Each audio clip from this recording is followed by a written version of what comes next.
All right, great. First off, I'd like to thank you for doing this interview with the Hype Magazine tonight. Absolutely. I appreciate you for having me. Definitely appreciate you for bringing me on, man. It's an honor to be here.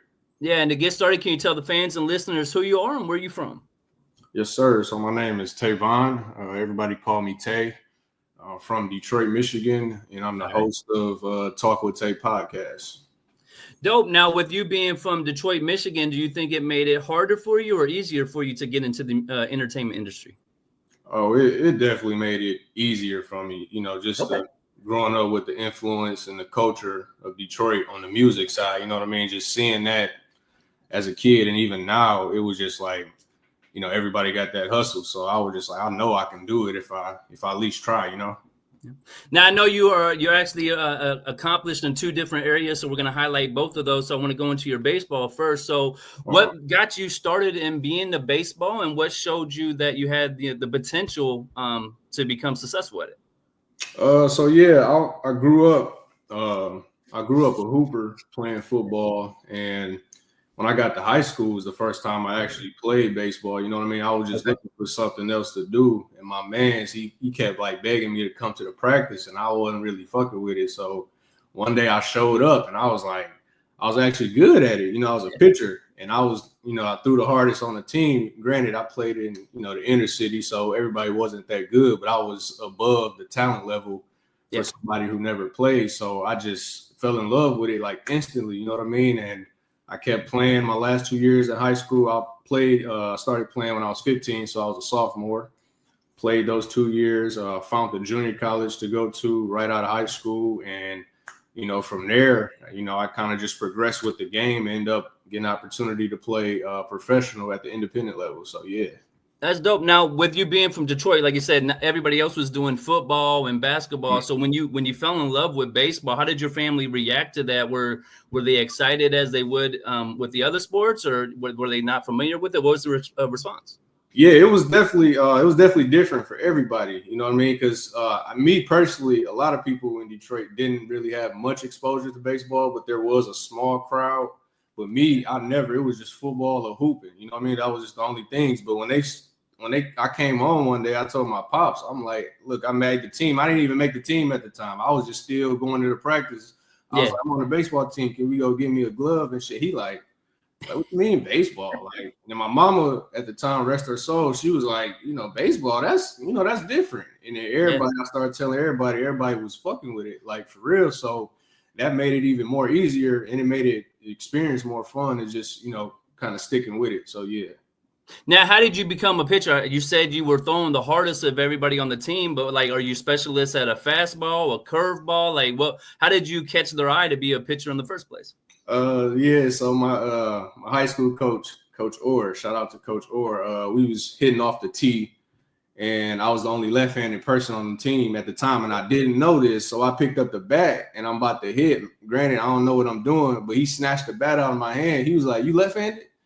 I'm like, yeah. You feel me? I'm thinking I'm in trouble. He was like, no, get this bat away from me. You just became a pitcher. And I'm like, oh, and my inside, I'm happy as hell. Because I'm like, this is what I really wanted to do. Because I played quarterback, but again, I ain't know nothing about baseball. But he told me I was a pitcher from that day forward. The next game I was starting, it was like 2 days later, and I did pretty good. It was against Cass Tech in Detroit. So yeah, it was fun, man.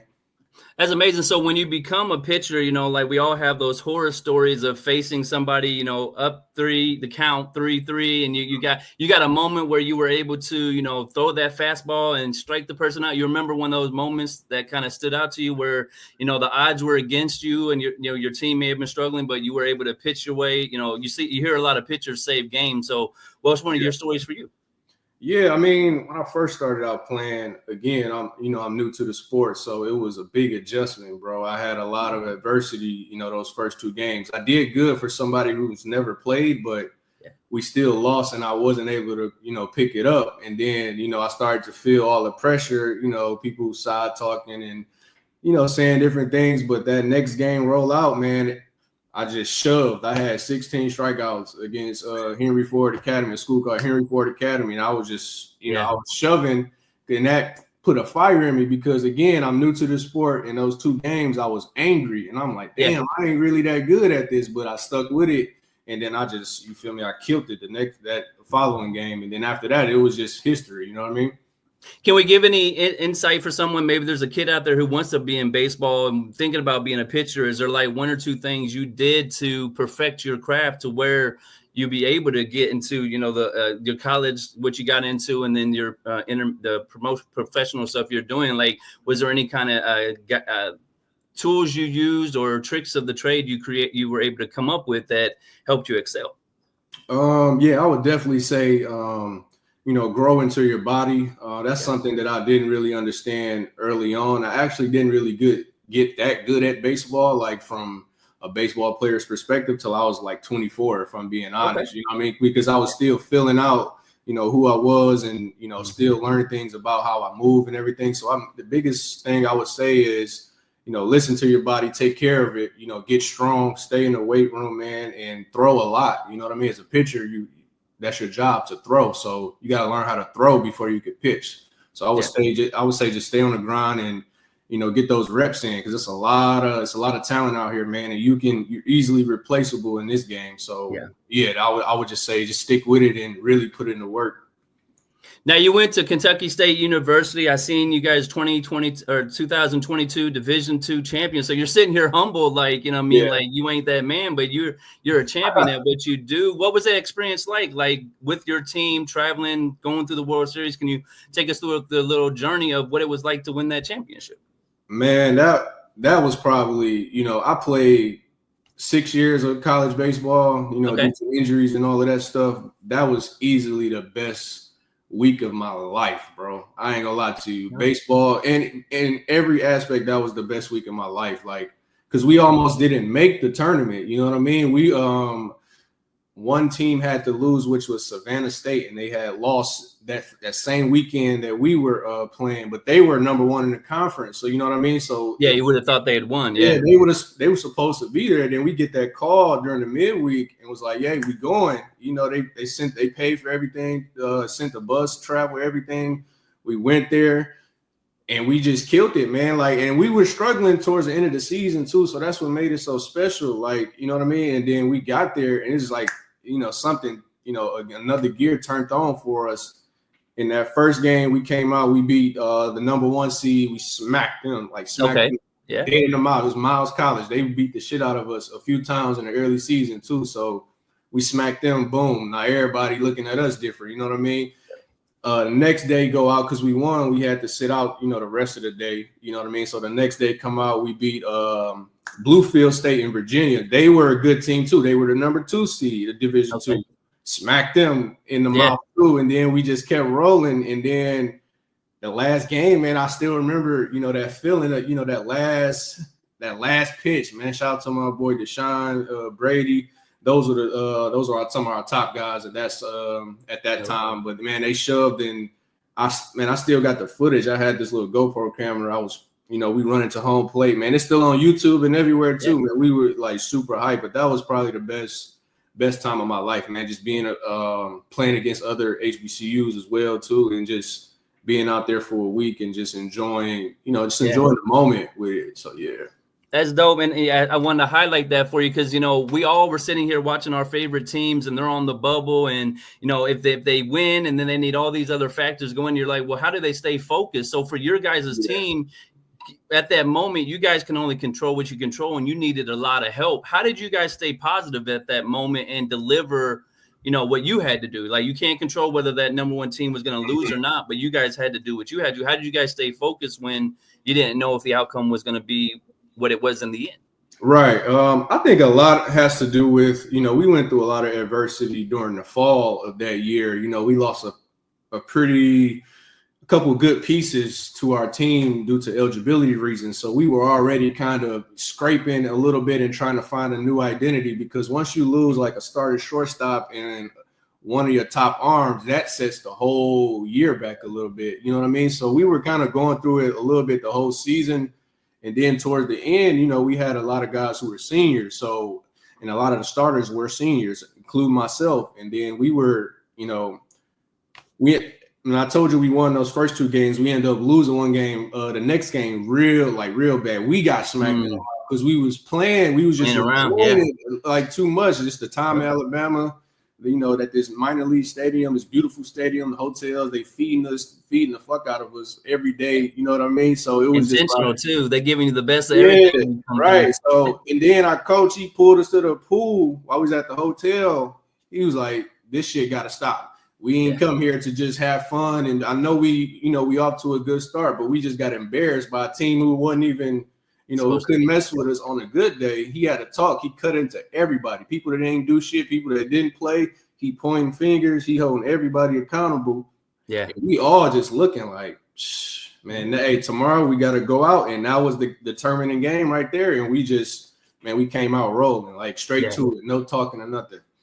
Now, how do you make the transition from being in baseball, pursuing that dream, to now you're doing this dope podcast, you're doing a lot of social, helping with mental health issues, you're taking on some topics that a lot of people need to have conversations about, but they're scared of? Like, how do you make that transition into the podcast game? I think for me, it was, I'm not going to say it was easy, but I always knew that I could do it for the simple fact of, during this season that we were just talking about, that's, I was fresh of losing my mother. She passed away a few months before that. So just being able to navigate that aspect, and then, people see me go through these things, right? But, I'm not the type to wear it on my sleeve all the time, right? So people see me kind of fighting and going through it. And then, but I'm not talking about it. So they like, a lot of people looking at me like, man, how is he even existing right now? So for me with the podcast, I woke up one day, man, and I was just like, I'm tired of holding it in type of thing. So I kind of knew people, and I knew it would, make the impact that it's doing now, and people would gravitate toward it, because whenever I do speak, people always listen. You know what I mean? Yeah. Sometimes I was reserved a lot, during my life, but once I start talking, it's all ears. So I knew if I, stepped into this lane a little bit, I knew it could, benefit me, and it can help me at the end of the day. So that's what it was about. Yeah, sorry to hear about your mother passing. I know it was close to when you were graduating, close to when you won the championship. I know it's got to be an emotional thing for you to lose your mom, but you got to stay focused to those commitments that were your goals. How do you get through that? A lot of people, they lose somebody close to them and they shut down and they give up on scholarships. They give up on dreams they had because that loved one's not there. How did you push through that, even though I know it was difficult? Man, I'm gonna be honest with you, Matt. I mean, to this day, I never have a direct or straightforward answer with that. I really think it was just God helping me through that way. You know what I mean? Because I was this close. My mom passed in December, and I got to go back to school in January. I was this close to just going ghost on my coach and not even, going ghost on everybody. You feel me? Because that was hard, man. Like just picking back up and just continuing life like that. But I just did it because I knew if I would have never went back to school or, and been around my teammates and stuff, who knows where I would have been, man. Because I was real suicidal at that time too. So I just feel like for me, I just needed a distraction. I needed to be doing something. Yeah, idle hands. I didn't care what it was, but I was like, I need to be doing something. And it helped over time, and it was tough because I got to be around people all 24/7 after going through something like that. So that was a challenge in itself. But, I took the time, to take care of myself and to step away if I needed and cry when I needed, for real. But it was a tough transition, bro. I ain't gonna lie to you. Like, I'm still dealing with it, Yeah. Now, do you have siblings? Are you only child? Or paint the picture for people who's not familiar with your story. When you lose your mom, are you now the man of the house, so to speak? What's your role at that time? I'm the youngest of 9, but so all of my siblings, they were out the house, off the porch, way before, I was even grown. So it definitely, started some dysfunction with my family, I would say. Well, I gotta imagine it's hard though, because if you're the youngest, you're the baby, and even though you're doing amazing things, you're out of Detroit, you're in college, you're a baseball star on the rise, but losing your mom is very difficult because you're so close to her. I'm sure they are older and stuff like that. How did the conversations go for you when you were looking for somebody to lean on? Like if your mom's not there, who did you call, or did you have your teammates there, your coaches? Like who were some of the people you're sounding boards to help you get through that?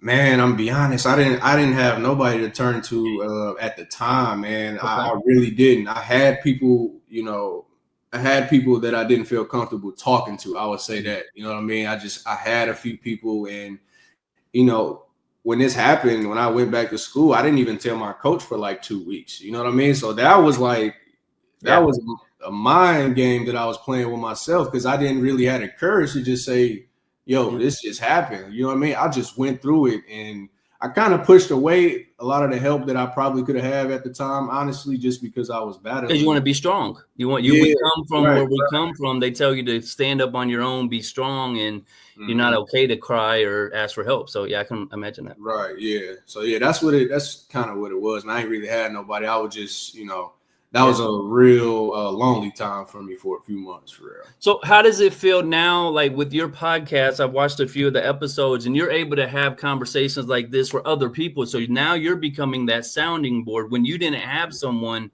now you've kind of created a lane for yourself to be that. Like, how are you enjoying that space? And, what made you take on this role? Because it's a lot of risk involved to hear people open up these stories and tell some of these struggles they've been through, but you've had some really dope guests come on and talk about it. So how are you dealing with that? Yeah, it's a bittersweet feeling, man, because I never thought that I would be the person that someone, can lean on, touch on certain things, because I've always needed that and I wanted it. But when I became that, I was just like, damn, like, all right, life is moving fast. You know what I mean? So I think it was meant to be, honestly, because people feel safe talking to me for some reason, man. People have always felt that way. So when it happened, it was a surprise, but it wasn't a surprise at the same time. So like, I'm still, getting used to that. But now, like, a lot of people reaching out to me, bro. So now I really don't have a choice. You know what I mean? Yeah, you got to do it. I know how I feel, for people not to feel like they can talk about certain things. So I don't wish that on nobody, for real. And I see you have the cross. I'm not going to go too much into your faith, but I'm a believer that things happen for a reason. So unfortunately, maybe your mom had to pass at that moment to make you a stronger person, so you could get through all the stuff you had to get through, because God has a plan for you to be the voice. Somebody who can tell those stories and help people feel at ease. Because imagine I'm a baseball fan watching you just pitch that strike to win the championship. Little do I know, as a kid, you lost your mom right now. And if I knew that about you, maybe I've lost my mom too. And that's a bigger connection than just the baseball. But seeing my idol go through some of these struggles you've gone through. When you started this podcast, what was the first steps to it for? A lot of people want to start podcasts. So what did you do? Did you get a camera? Did you get, walk us through the stages a little bit. Yeah. So initially I had bought some wireless Rode mics, and I was going to use my iPhone, but I didn't really like how it looked when I started recording, bro. So I just scraped it. You feel me? So, and then I was just looking for studios near me at the time. At the time I was in Oakland. I was playing ball out there. And I was looking for studios, couldn't really find nothing. And then one day I found something that looked cool. I just took a risk and booked it. It was like $150. I booked it for the next week, and I'm like, oh shit, I don't know what I'm about to do. Like, I don't know how none of this work or nothing. So I just, you feel me? I just talked to God about it. I didn't think about it. And then when the day come, the studio came, the booking session came, the dude, Aaron, shout out to Bay Area Podcast Studio, man. He was real cool. And then he thought I already had a podcast because he accidentally typed the wrong at for the Instagram, because I had made a page and stuff. So he saw it and he was like a little confused. I'm like, nah, that's the wrong one. You know what I mean? So he was like, oh, so you ain't never done that? I'm like, nah, not really. So it was just that I booked a professional studio because I wanted, a certain look again. And then, from there, it was just like, okay, I need this. I need to repeat this. Yeah.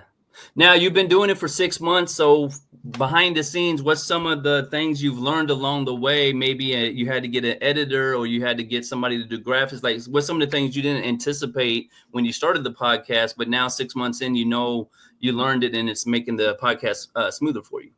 I would say everything that comes with it, man. No, when I first started out, I didn't even have a YouTube channel. I had the episode on the hard drive. Didn't even realize I needed a YouTube if I wanted a visual, so I had to create the YouTube. Instagram already had that, and just learning how to post and posting at the right time and certain captions. It's a lot of things start tacking on. I'm like, oh shit, this is real. Like, you know what I mean? So, and then my guy Aaron out there in Oakland, he was the one who was editing my episodes, the first 2 or 3 episodes for me, because at the time, I didn't really have I didn't have a machine that was powerful enough. But now, just learning everything that I know, you know what I mean? I know how to produce my own show now. So every episode from I want to say 6, and excluding Sam's episode, because I did that at a studio. That's all the episodes that I've done, and that came with a lot of trial and error too, because I was new to cameras. They overheated plenty of times. I didn't have to restart. You feel me, like that? And I'm learning how to edit my own stuff a little better now. So it means a lot. The graphics, I do everything. You do everything in house. I do everything in house now. At this point, but it's been a lot of fun moments for sure. Yeah. But it's definitely a learning curve for those out there who try. That's the hard part too, because when you go into podcasting, you don't anticipate that the camera will burn out if you use it too much. Like, these are things you kind of learn, but it's always good to control it yourself, because if you're booking studio time, what if that studio is closed the day you're supposed to come through and you've got your dream guests showing up? So I'm glad that you've taken ownership of it and kind of doing it yourself. You had some dope guests, Sam Basquiat, to start out with. How did you guys meet, and what made you want to help tell his story on your show? Yeah, man, I always knew Sam, man. We from the same. I moved to Inkster when I was a kid. That's down the street from Detroit. I moved to the projects out there, and I always knew his family before I knew him. You know what I mean? Like, I would see him, but I didn't really know who he was that much. But my Cash the Barber, I grew up with him like from preschool, you know what I mean? And that was his people's, you know what I mean? So it was real close knit, but like, again, we started coming around each other a little later in life, and we just always been cool. We went to the same college, you know what I'm saying? He was playing football, I was playing baseball at the time, and we went through that struggle a little bit. He didn't been in my house, plenty of his cousins stayed with me. It's all, you know what I mean? So we always, that's like my brother for real. So when he the one reached out to me, he was like, man, I really fuck with it, because I was gonna have him on there anyway. He just ain't know. You feel me? So he reached out to me. He was like, man, let's do it. And I was like, man, bet. You know what I mean? So he put everything together for me for real. He been supported. He been a true supporter, even before he was on the show. So yeah. It says a lot when your friends reach out to you because they see what you're doing and they want to tie it into what they're doing. Like, if you're both on doing some dope stuff, then somebody has to humble themselves to make that call. So him calling you, it showed you, hey, I'm doing something right, because Sam's doing some amazing stuff right now. So for him to want to be on your podcast, when he told you the story about Fashion Nova, I think that's a gem that a lot of people need to learn in this business world.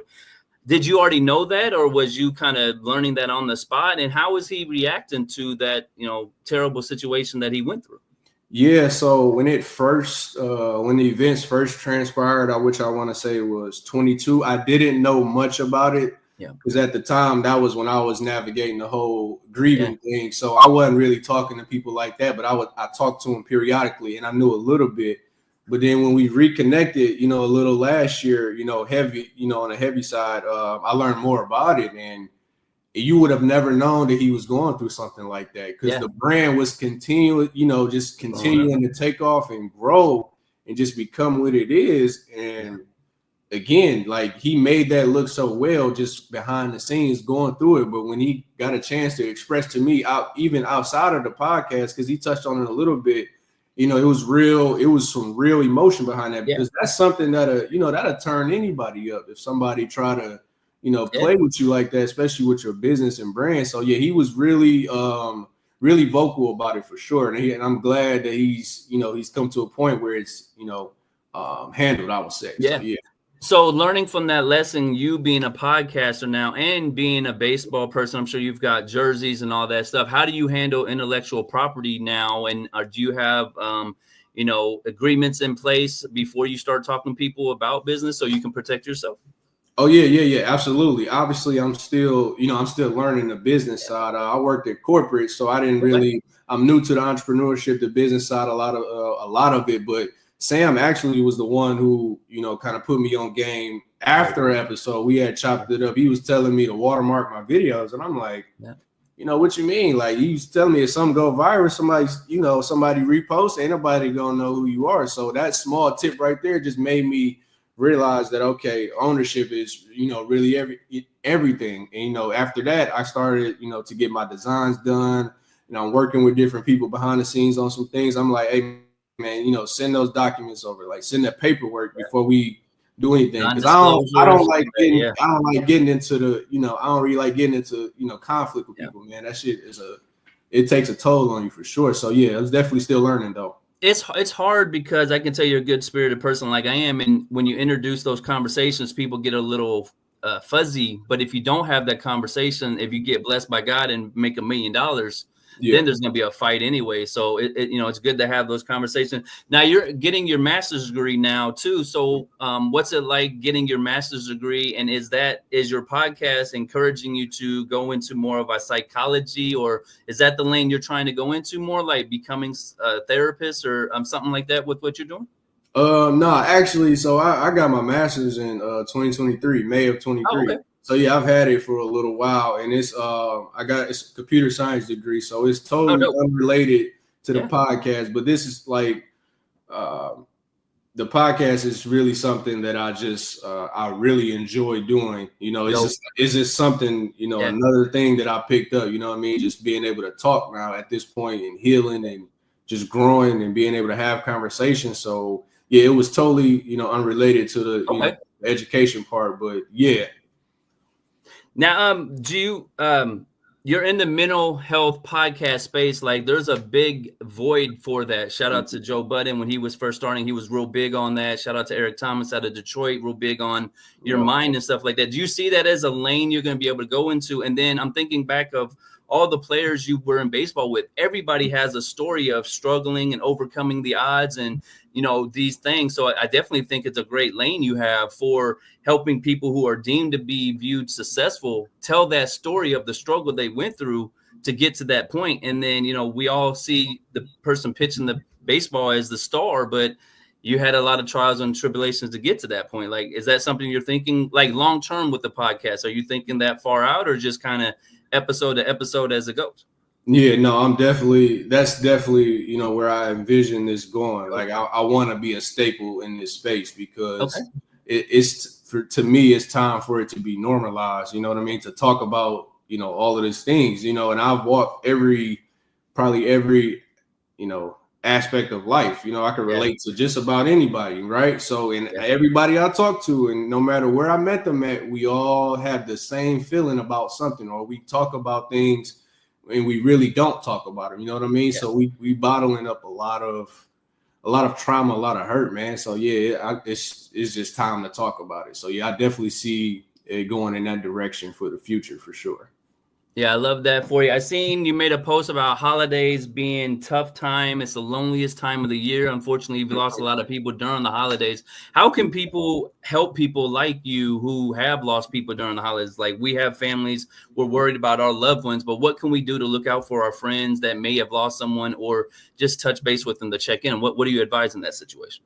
Yeah, man. I mean, everybody's different, man. But I think starting with the basics, just reach out. Let them know that you see them and that you're there in any way that you can support them, right? Because you can't support everybody, and everybody doesn't want support at a certain time. So I know for me, if somebody just send me a quick text or whatever, slide up on my Instagram story, let me know that they care just a little bit. That goes a long way. And most people don't have that. So I would just say, just try to treat them like, just treat them with genuine love, man, and let them know that you there in some aspect. So yeah, I agree. Now we've highlighted a lot of your career, things I saw on your Instagram stuff. Anything that really stands out to you, either a kid turning into the baseball realm or getting your degree? Like, what's one of the highlights for your podcast career or baseball career that you want to highlight? Man, I definitely, just want to highlight the growth as a person that I've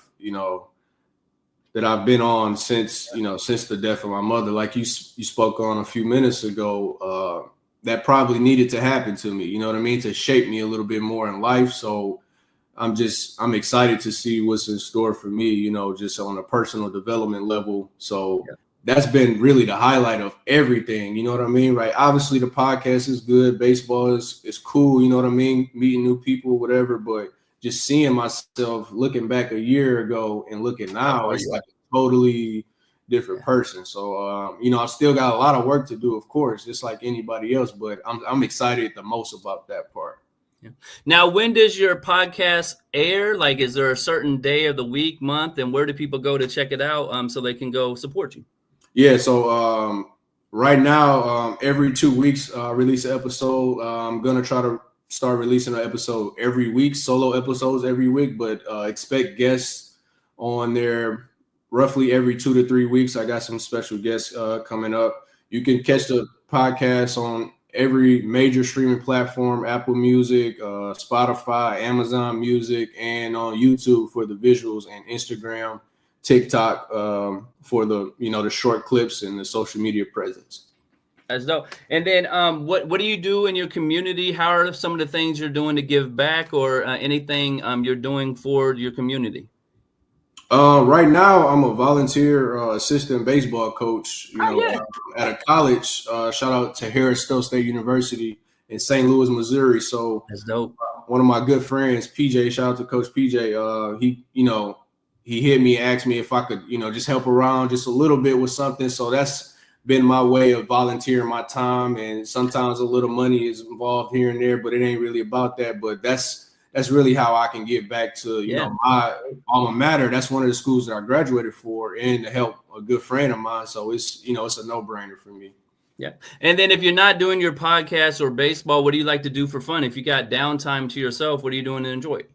Yeah, so I like to, you know, work out, and I actually work a 9 to 5. I work in tech, so I work throughout early mornings, afternoons. So I'm kind of busy throughout the whole day for real. But I step away and read a little bit, but mostly working out and watching TV for sure. Like, I love TV, so yeah. I seen you know, have a pretty intense workout being an athlete as you are. So all of us novice people, 2025, we made resolutions. We want to work out. Any tips you can give us on, you know, something we could do to help with that? I mean, for beginners, I would say, man, start with something that you know you can maintain for at least a month straight, man. You know, whether that's, you know, going on a walk, getting on a treadmill, you know, start out with something that you can be consistent with. And after that, you know, just step it up a notch. But man, you don't have to, you know, do all this crazy stuff that you see on the internet or whatever. You know, simplify it to meet your needs, and that's it. Yeah. They say just do something. That's do something. Make it so hard, but do something every day. And if you do it consistently, it'll work out for you. Now, what do you want to say to your fans and supporters, the people who have been on the podcast or who've tuned into it and checked it out for you? What do you want to say to them before we get out of here? Yeah, man, I definitely thank you again for having me on, man. And shout out to everybody who's been supporting me, man. I appreciate y'all rocking with me and actually being able to relate. And, you know, the support has just been unmatched, man. It was unexpected to me, for real, because I created this for myself. So I just want to say thank you, everybody, for supporting me and putting different pieces together for me behind the scenes. Shout out to Sincere. Shout out to Sam. You know, shout out to everybody who've been supporting me and, you know, just being genuine. So, yeah, I appreciate y'all. More content coming soon. I was sick for a little bit. So, yeah, that's why, you know, I ain't been on the presence a little bit. But, yeah. Now, is there a person you're shooting for to have an interview with? Like, let's speak it into existence for you. If you could get 2 names, who would they be? Right now, Sada Baby. Sada. Sada Baby, and probably I don't know right now, but Sada Baby definitely one of them, because I've been hearing them talk about some things lately, you know, sparking a lot of conversation. So you never know what somebody's going through, but yeah, that's definitely one for now. But I got some conversations going for sure.